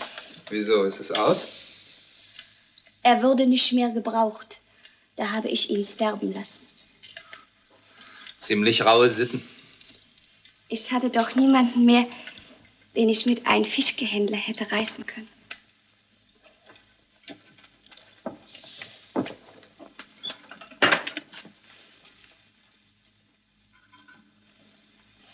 Tu das weg. Nein, nicht in den Schrank. In den Koffer. Warum denn in den Koffer? Weil ich dich erst mal mitnehme. Nach Dänemark. Zum Aufbügeln.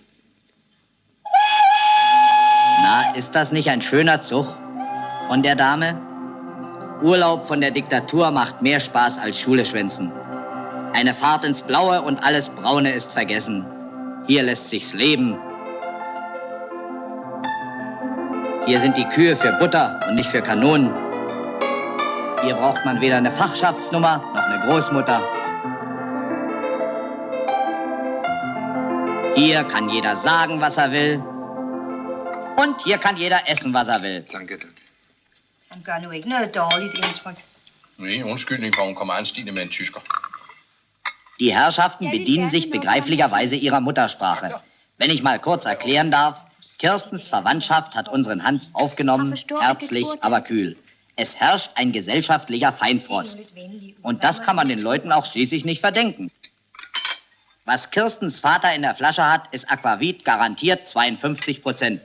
Aber wer garantiert ihm, dass jemand, der aus Deutschland kommt, kein 150%iger ist? Tænk, hvis det er en nazist, Kirsten har taget med ind i huset. Hans versteht jedes Wort, er weiß nur nicht, was es auf Deutsch heißt. Sehen Sie mal, so gut geht's denen und denen, denen nahestehen.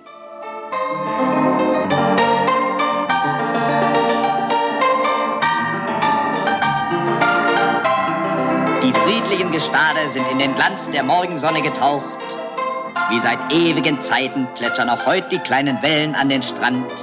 Unsere Kirsten aber ist zu allem entschlossen, nachdem er sie an dieser schönen Küste küsste. Sie will ihn ehrlich machen und ihm ihre Hand fürs Leben reichen. Er du klar over, hvad det er, du siger? Det kan du da ikke mene alvorligt. Ved du, at du så bliver tysk? Jeg bliver hans kone. Jamen, den mand har jo ingen opdragelse. Han må da anholde om din hånd. Han ved jo ikke noget om det endnu. Hvad siger du? Ja, så er det på tide, du fortæller ham det. Kom her. Die Familie weiß, dass das nicht gut gehen kann. Kirsten weiß, dass sie wie immer ihren Kopf durchsetzen wird. Der Einzige, der überhaupt nichts weiß, ist Hans. Habt ihr Streit gehabt? Nein. Sie haben sich alle sehr gefreut, Worüber denn? dass ich dich heirate. Ich gebe dir hiermit meine Ja-Wort. Oder ist dir dieses nicht recht? Aber Kirsten, ich hab nichts. Ich bin doch nichts. Du bist sehr viel, wenn du mein Mann bist.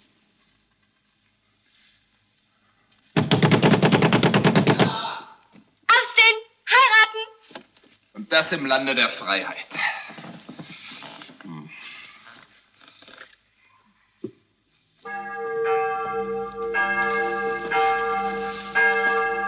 Die habe ich aufstellen lassen, wegen Fluchtverdacht.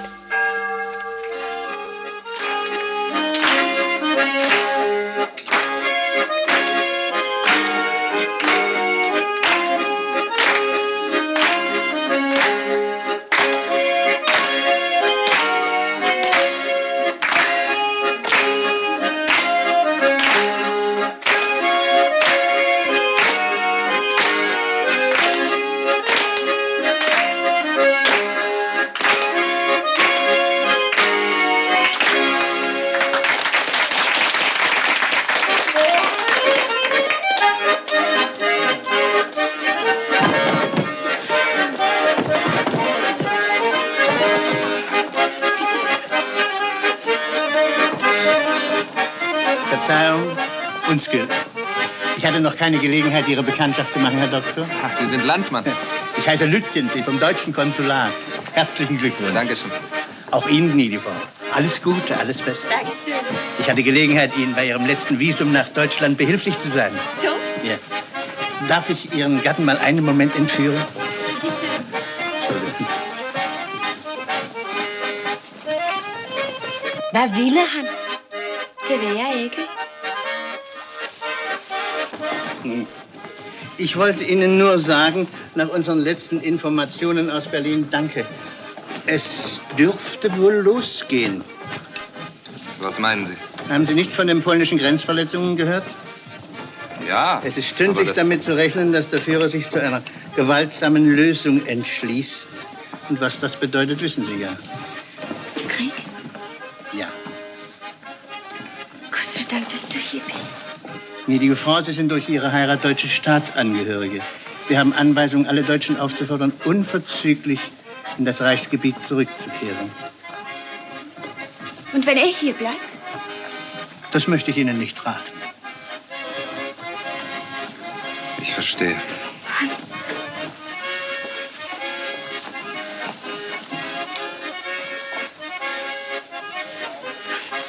Ich bitte dich, ich flehe dich an.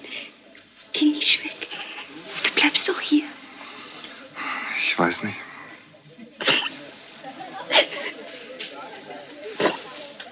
Weshalb? Aber unser schönster Tag. Vielleicht wird doch alles nicht so schlimm. Hans, ich bin deine Frau. Und ich bleibe zu dir, solange ich kann.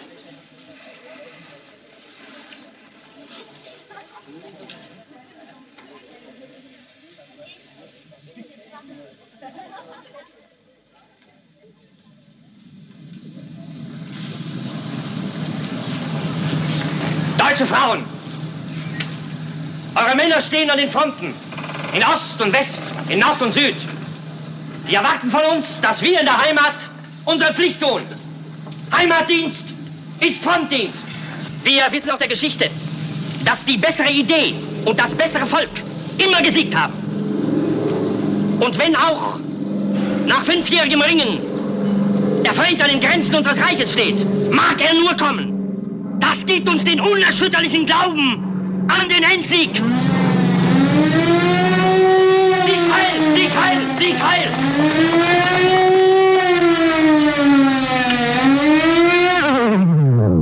Was ist denn nun los? Der Film ist gerissen. Sehen wir den Endsieg wieder nicht. Wir werden drüber wegkommen. Wie geht's denn nur weiter? Ist ja bisher immer weitergegangen.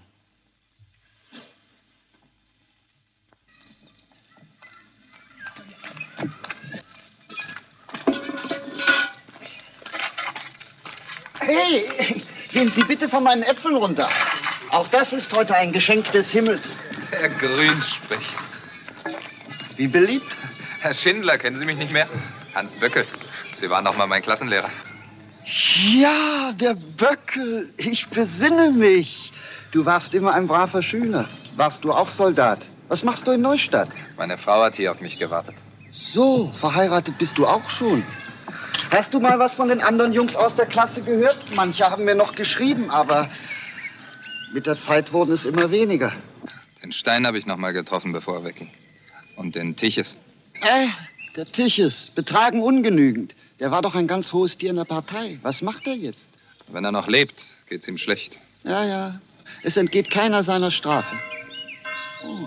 Sie läuten schon. Ohne mich kann nämlich die Kindtaufe nicht anfangen. Ah, Großvater geworden. Nein, nein. Ich spiele nur die Orgel. Neulich habe ich ein ganzes Brot dafür bekommen. Hast du auch Kinder? Ja, Töchterchen von 3 und der Junge wird 6. Nun, wenigstens braucht er nicht mehr Soldat zu werden. Gott sei Dank, das ist endgültig vorbei. Besuch mich mal mit deiner lieben Frau. Wiedersehen.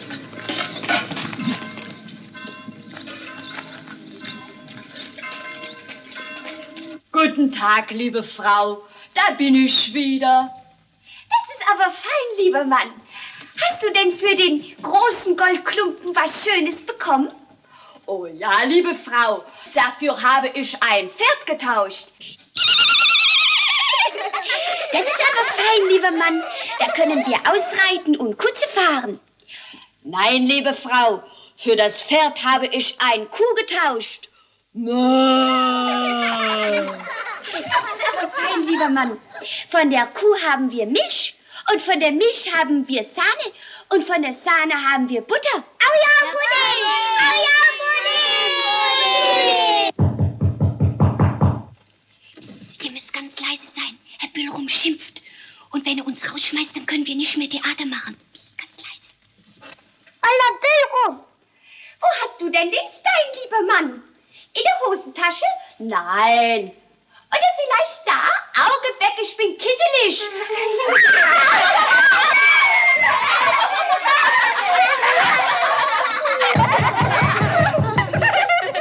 Ruhe, bitte nochmal. Das ist ja nicht zum Aufhalten. Machen wir nun kein Theater mehr? Nein, jetzt machen wir kein Theater mehr. Sonst macht Herr Büllrum mit uns Theater. Das ist der Vati.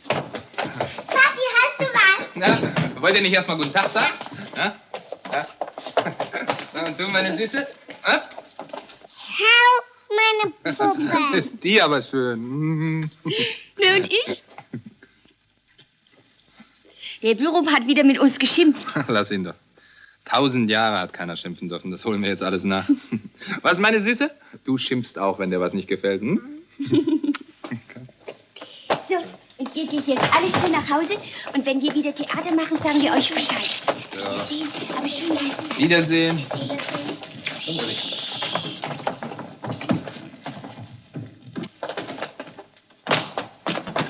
Vati, hast du bloß den ollen Ass? Oh, damit können wir im Winter einen ganzen Tag lang heizen. Und gar nichts zu futtern? Aber ja, hier, Pilze. Echte Steinpilze. Mein Rücken tut mir jetzt noch weh. Nur den einen? Aber nein, noch 2. Das ist aber fein, lieber Mann. Davon koche ich uns eine wunderbare Pilzensuppe. So was Schönes habt ihr noch nie gegessen. Du bist wunderbar, Kirsten. Selbst wenn ich bloß mit so ein bisschen nach Hause komme. Hauptsache, du kommst nach Hause. Jeden Tag. Das hast du 5 Jahre nicht gekonnt.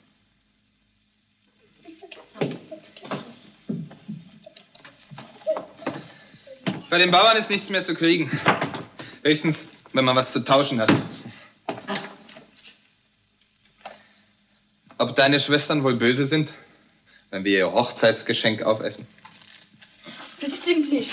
So ein Teppich schmeckt sehr gut. Komm, Vati, schnell! Herr Böllrum, dein Essen kommt hoch. Uli, lass das bitte.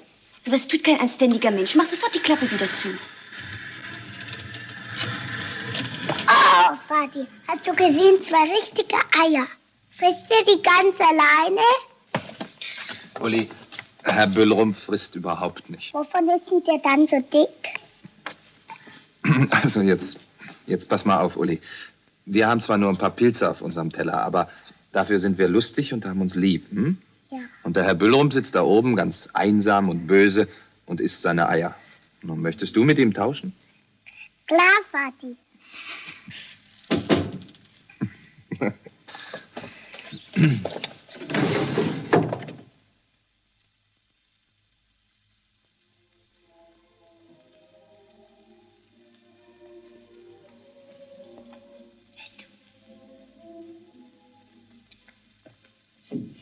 Aber Kirsten, sowas tut kein anständiger Mensch. Mach sofort die Klappe wieder zu. Jetzt kommen ja keine Eier mehr vorbei. Nur noch Musik. Herr Böllrum spielt ein Walzer. Aber tanzen tut er bestimmt nicht.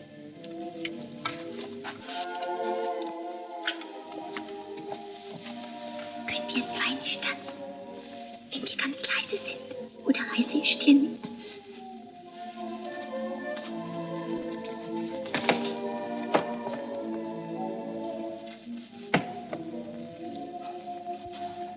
Wie an unserem ersten Silvesterabend. Ja. Und da kam große Liebste. Wie an unserem Hochzeitstag. Ja. Und da kam der Krieg. Und jetzt sind wir arm. Jetzt kann es uns nur noch besser gehen.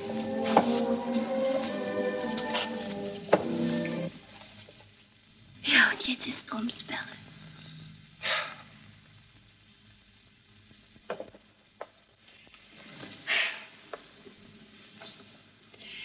Haben wir es nicht wunderschön? Hm. Kein Licht und keine Kartoffeln. Und auf Fleischwagen gibt's bloß einen Hering. Und gar nichts anzusehen. Aber ich habe dich. Und ich hab dich. Ja. Und euch haben wir auch.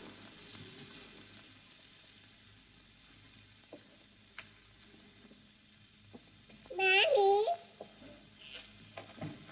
Hier ist Susi, dein Schlafchen. Wir 4. Du siehst falsch. Wir sind 1.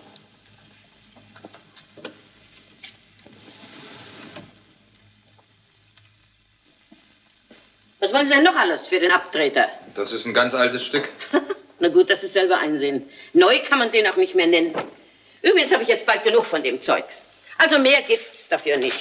Ist Ihnen das nicht genug? Könnte ich nicht noch ein paar Eier haben?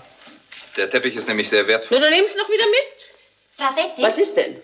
Der Herr Anders ist da. Ach, der Herr Anders. Ja, ja. Ja, ich komme dann. Naja, also. Das ist schließlich auch noch nicht. Nur so. Hier, nehmen Sie. Dankeschön. Aber nun gehen Sie schon. Ja. Sie hören doch, ich krieg Besuch.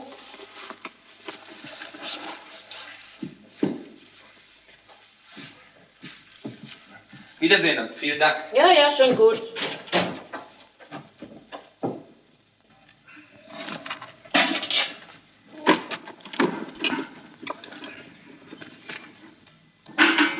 Tisches. Keinen Namen. Ich heiße jetzt anders. Bruno mal ganz anders. Ja, Mensch, Böcke. Alter Kumpel, ne? Hast du gehamstert? Ja. Nur keine Angst, ich nehme dir nichts weg. Bruno hat alles, was er braucht, siehst du ja. Ich handle jetzt mit Töppen. Ich habe nämlich eine Braut in der Branche. Eine Braut? Und Evelyn? Komm. Längst geschieden, du weißt doch selbst, was die Meisegeiers für ein Kropfzeug waren. Willst du einen? Was kostet der? Immer noch der alte Idealist, ne? Ja, Mensch, was soll ich denn mit Geld? Nee, so kommst du nie auf den Topf. Nicht mal auf meinen, ne? Ja. Heutzutage musst du kompensieren, dann bringst du es zu was. Ah, sogar zum Auto. Aha. Allerdings. Habe ich von Besatzern freigekriegt. Wegen Beteiligung am Wiederaufbau der deutschen Wirtschaft. Ach, politisch bist du auch schon wieder tätig. Oh, nee, komm, hör auf. Nee. Davon habe ich die Schnauze voll. Soll doch mal andere die Karre aus dem Dreck ziehen. Ja, nachdem ihr sie reingezogen habt. Moment, was heißt denn ihr? Na, du und deine Partei. Und dein Führer. Hör mal zu, du bist doch ein intelligenter Mensch, nicht? Und dann weißt du doch genauso gut wie ich, dass der Mann verrückt war. So, und trotzdem hast du da die ganze Zeit... Gewiss, habe ich. Gewiss, ich habe eine Zeit lang mitgemacht. Und vielleicht wirst du noch einsehen, dass Leute wie ich immer noch das Schlimmste verhindert haben. Wer weiß, wo du wärst, wenn ich nicht heimlich meine schützende Hand über dich gehalten hätte. Bruno, weißt du, was du bist? Ein Schwein, sag's ruhig. Aber verlass dich drauf, ich komme durch. Auch jetzt. Und immer. Hallo, Frau Vettin. Na, wie geht's, wie steht's? Was spricht man denn in Hühnerkreisen?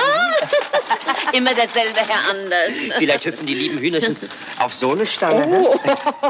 Kommen Sie rein, Herr Anders. Ich mache uns ein Tässchen Kaffee, Bohnenkaffee. Was denken Sie denn? Unser Eins trinkt doch keinen Muckefunk. Kennen Sie den? Ja. Vom Wegsehen. Ist auch einer von denen, die sich bloß leid tun, statt sich selbst weiter zu helfen. Na, da sind Sie aber ein anderer Schlag. Das kann man wohl flüstern.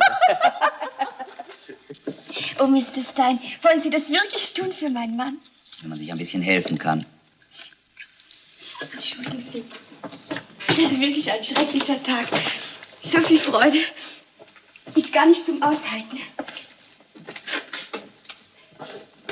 Ich mache uns was zu trinken.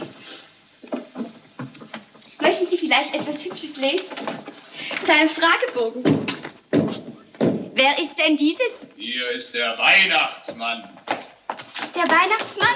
Mitten im Sommer? Heute schon das zweite.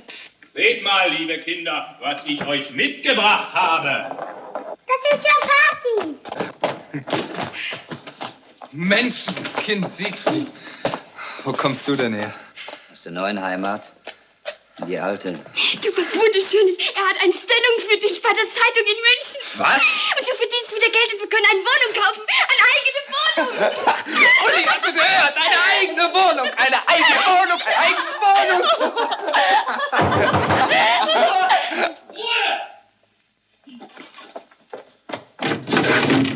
Halten Sie Ihre Klappe zu. Sie haben uns jetzt lange genug schikaniert. Das reicht mir jetzt. Und benehmen Sie sich anständig oder wir ziehen aus. In eine eigene Wohnung, nach München. Und ohne Sie und ohne Ihren dämlichen Speiseaufzug. Mahlzeit!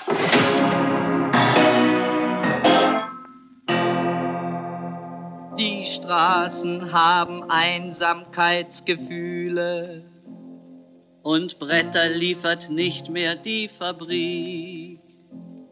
Nur ab und zu mal klappert eine Mühle. Ist ja kein Wunder nach dem verlorenen Krieg. Aus Pappe und aus Holz sind die Gardinen.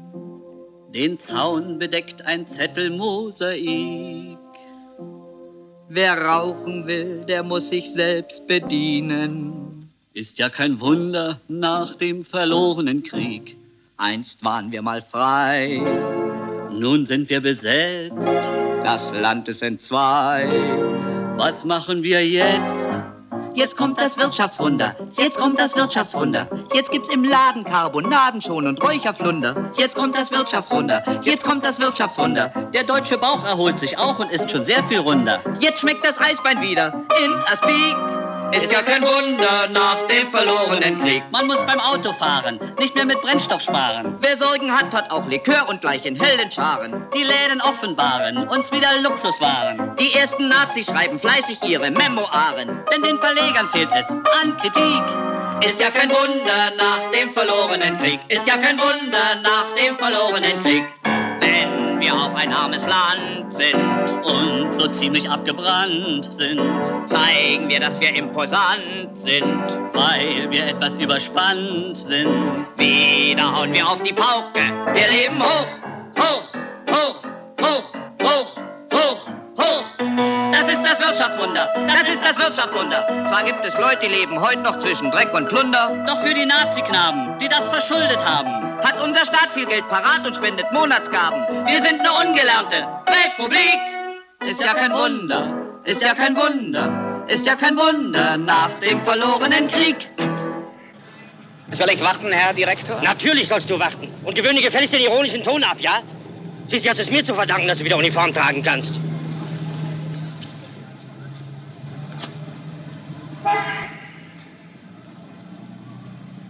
Ich heiße Tiches. Zur Redaktion? Quacks zum Verlagsleiter. Ich werde erwartet. Wo ist das? Bitte im 5. Stock. Der Fahrstuhl ist wegen Bauarbeiten außer Betrieb. Auch das noch. Was Wichtiges? Hamburg will wissen, ob Sie Mittwoch zur Elektra-Premiere kommen. Nee, soll Dr. Krug machen. Meine Frau meutert, wenn ich schon wieder wegfahre. Sehr wichtig. Na du. Guten Tag, Frau Roth. Ihr kommt ja so früh. Olli? Der Junge muss ganz schnell seinen Anzug bekommen. Er ist seit heute früh schon wieder gewachsen. Also, Frau Roth, ich bin in einer Stunde zurück. Gnädige Frau. Tag. Und Böckel Junior. Na, Junge, Sie sind ja groß geworden. Der ist noch nicht zum Sitzen. Der sieht nur so aus. Sie möchten mal raufkommen zum Verlagsdirektor. Was ist denn da los? Und bei ihm sitzt ein Herr Tiches. Tiches? Ja. Dankeschön, ich komme gleich. Wiedersehen. Dieser fürchterliche Kerl, was will denn dieser von dir? Ich habe ihn in der Freitagsausgabe ein bisschen hochgenommen. Hast du ihn ordentlich fertig gemacht, was? Mhm. Hier, lies mal. Es besteht kein Anlass, Herrn Bruno Tiches für seine bestimmt nicht ganz uneigennützige Stiftung besondere Lorbeeren zu flechten. Er hat als ehemaliger Nazi einiges gut zu machen. Na, dem kannst du noch ganz andere Sachen sagen. Das werde ich auch. Ich komme mit. Ja. Zum Verlagsdirektor? Nein, bis zur Türe. Wenn ich dahinter bin, bist du stärker. Komm, Uli. Und wie ich in der Fabrik war, hat er gebrüllt, wir sollen durchhalten. Und vergiss nicht, dass du seinetwegen in den Keller musstest zu den alten Büchern. Soll ich ihn jetzt auch in den Keller schicken? Solche Leute gehören noch viel tiefer. Lass dir nichts gefallen, hörst du? Lass dir nichts gefallen.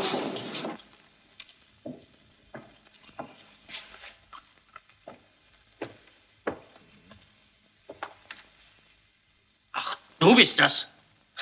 Auch noch ein Schulkamerad von mir. Ach, die Herren kennen sich. Bitte. Herr Dr. Böckle, Herr Tiches ist verstimmt. Was heißt verstimmt? Empört bin ich. Also Herr Tiches ist empört über Ihre Bemerkung in der Freitagsausgabe. Ich verlange, dass diese infame Verleumdung zurückgenommen wird. Ich nehme nichts zurück. Herr Doktor, wir wollen doch versuchen... Ich habe nur Tatsachen berichtet. Die politische Vergangenheit des Herrn Tiches... Meine Vergangenheit? Ich habe mich öffentlich gegen Hitler bekannt. Wann war das? Vor 2 Jahren. Spielt ja auch gar keine Rolle. Du warst ja wohl immer dagegen. Ja. Und was hast du dagegen getan? Hast du vielleicht riskiert, mal öffentlich deine Meinung zu sagen? Hast du jemals ein Wort gegen Hitler geschrieben? Wenn das Haus erst brennt.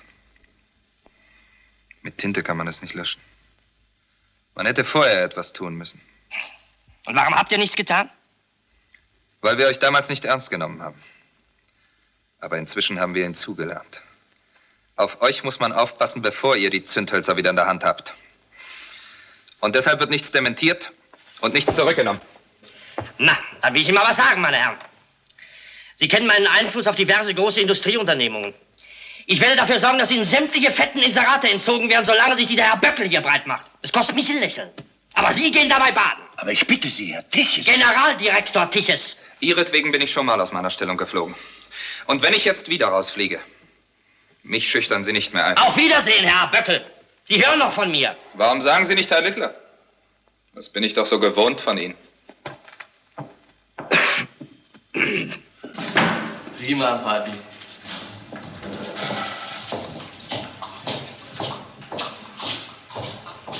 Und wenn ich bis zum Minister gehe, das wollen wir ja sehen, wer hier den Kürzeren zieht.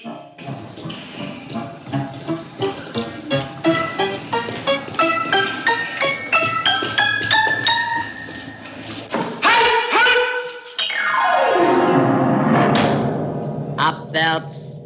Diesmal aber endgültig.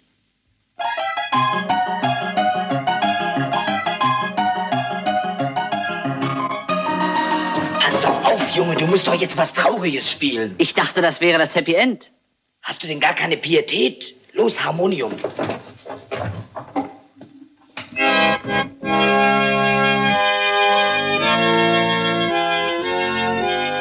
Zu so einer feierlichen Stunde gehören natürlich Zylinder. 6 Zylinder, 8 Zylinder, 12 Zylinder, noch mehr Zylinder. Und nun gestatten Sie mir bitte einige Spitzen. Sie sehen die Spitzen der Behörden, die Spitzen der Wirtschaft, des Handels und des Gewerbes. Auch von den Kameraden aus großer Zeit stehen noch viele zu dem teuren Verblichenen in Treue fest. Selbst aus Argentinien sind liebe Verwandte herbeigeeilt, Senora Maisagara nebst Töchtern aus Buenos Aires. Was denn, Orden auch noch? Mann, das kann doch nicht stimmen. Raus da, Junge, du bist auf der falschen Beerdigung. Ministerialrat Dr. Sense weiht dem Dahingeschiedenen noch ein paar Worte und ist selbst ergriffen von dem Text, den ihm sein Pressechef aufgesetzt hat. In seinem Sinne wollen wir weiterleben.